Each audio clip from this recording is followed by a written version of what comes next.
నా పేరు శ్రీవిద్య సార్. నేను తపోవనం నారాయణపురం ఏఎస్ఆర్ నగర్‌లో ఉంటున్నాను. నిన్న సాయంత్రం 4:30, 5 గంటల ప్రాంతంలో హారిక సచివాలయం 1 ఎంప్లాయీ మా ఇంటికాడికొచ్చింది సార్. ఏమిటికంటే ఆహ్, ఓటర్ ఎస్ఐఆర్ దానికోసమే వచ్చారు సార్.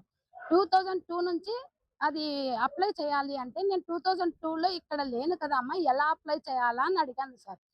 అడిగితే ఆ అమ్మాయిని నీ ఇష్టం వచ్చినట్లు అప్లై చేసుకొని తీసుకొచ్చి సచివాలయంలో పారేయ్ అని చెప్పింది సార్. ఇది జరిగింది. నేను ఆ మాట అడిగింటే నువ్వు ఎట్లంటే అట్లా మాట్లాడతావు, నీ వీడియోలు తీసుకుంటాను అని చెప్పింది సార్. ఆల్రెడీ సచివాలయం అమ్మాయి హారిక ఇంతకు ముందు కూడా నా వీడియోలు తీసుకొని సర్వే రిపోర్ట్ కోసమని పిలిపించి సచివాలయం అనుకుని నా వీడియోలు తీసి పోలీస్ స్టేషన్‌లో కంప్లెయింట్ ఇచ్చారు సార్.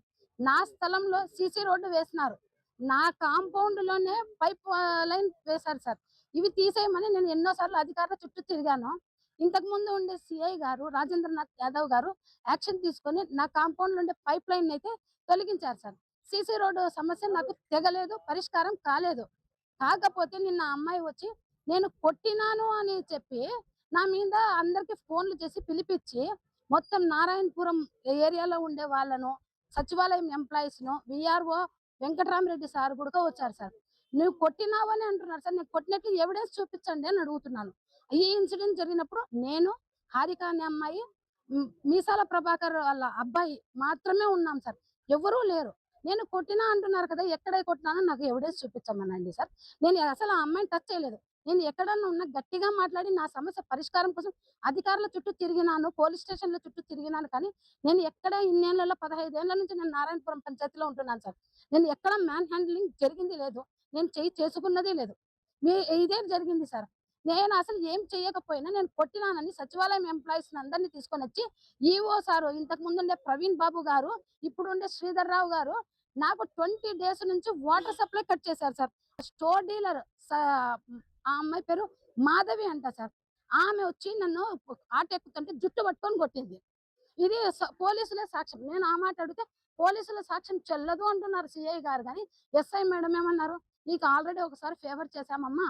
మళ్ళా మేము చెయ్యము" అనే విధంగా మాట్లాడుతున్నారు. నేను ఎక్కడే గాని మ్యాన్ హ్యాండ్లింగ్ చెయ్యలేదు. ఒక పెద్దారెడ్డి అన్నతో నేను ఫోటో దిగి స్టేటస్ పెట్టుకున్న కారణంగా, నువ్వు వైఎస్ఆర్‌సీపీ అనే ఉద్దేశంతో నన్ను పర్టిక్యులర్‌గా ఇచ్చేస్తున్నారు సార్. ఏమన్నంటే, "నువ్వు ఆస్తులు వదులుకొని నారాయణపురం వదిలేసి వెళ్ళాలా" అంటున్నారు. దేనికి వదలాలా సార్? కోట్ల విలువ చేసే ప్రాపర్టీని నేనెందుకు వదలాలా? ఆ!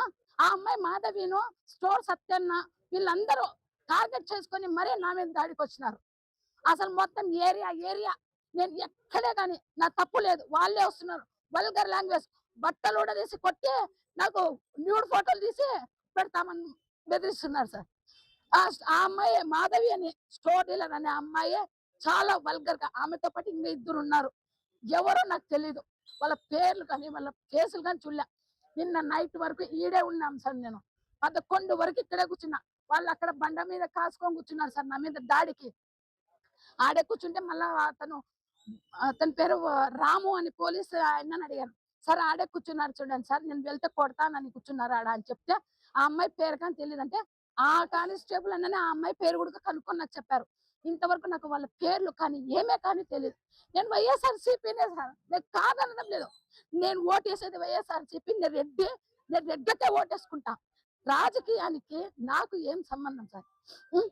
అసలు నా మీద అసలు నేను ఎందుకు గొడవకొచ్చినారు? నేను ఎక్కడే గాని మ్యాన్ హ్యాండ్లింగ్ జరిగినట్లు నాకు ప్రూఫ్ చూపించమని అడుగుతున్నా. ఈ ఇన్సిడెంట్ చెప్పినప్పుడు మేము ముగ్గురం తప్ప మరో వ్యక్తి లేరు. ఈ ఎంప్లాయీస్ అంతా కొట్టింది అంటున్నారు. నేను కొట్టినట్లు ఎవిడెన్స్ చూపించమని అడుగుతున్నాను సార్. నాకున్నది ఒక్కగానొక్క కూతురు సార్. నా కూతురు మీద కూడా ప్రమాణం చేసి చెప్తున్నాను. నేను ఎక్కడే గాని ఎవరిని గాని చేసుకునే లేదు. మాటలతో అడుగుతున్నాను. నేను ఆల్రెడీ ఇంట్లో అమ్మకానికి పెట్టుకుంటే నా ఇంటిని కూడా అమ్మడు పోనీకుండా చేస్తున్నారు సార్. నాకు న్యాయం కావాలి. నాకు ఇప్పుడు EO Sridhar Rao sir, Harika, store dealer Madhavi మీద ఎఫ్ఐఆర్ కేస్ ఫైల్ చేయాలా సార్. నాకు ఇది కావాలి. నాకు ఎఫ్ఐఆర్ వాళ్ళ ముగ్గురు మీద ఎఫ్ఐఆర్ చేయాలి. నా మీద దాడికి అంటే దుబ్బరాజా వాళ్ళ ఫ్యామిలీ, ఇంకొకరు వాళ్ళ మినరల్ వాటర్ సీనా అని ఉన్నారు సార్. ఆమె భార్య పేరు నాకు పూర్తి పేరు తెలీదు. ఆమెను రోగమ్మ అని అంటారు. ఆమె వీళ్ళందరూ అంటే మా మీదకి వందల మంది ఒక్కదాన్ని చేసి వందల మంది వస్తున్నారు. అంతా ఒకే కుటుంబానికి చెందిన వాళ్ళు. నేను ఒక్కడే అక్కడ రెడ్డి క్యాస్ట్ లో ఉండేది. మిగతా వాళ్ళు ఎవరూ లేరు. ఒక్క రెడ్డి అనే పదం చూసుకొని నా మీద టార్గెట్ చేస్తున్నారు. మేము ఏం చేసాము? రెడ్డి కులంలో పుట్టడం తప్ప లాస్ట్‌కి నన్ను సంపుతామంటున్నారు సార్. ఇంటికాడికి పోవాలంటే భయమేస్తుంది. సంపనీకి వస్తున్నారు. మా మా ఇంటి మీద దాడికొస్తున్నారు.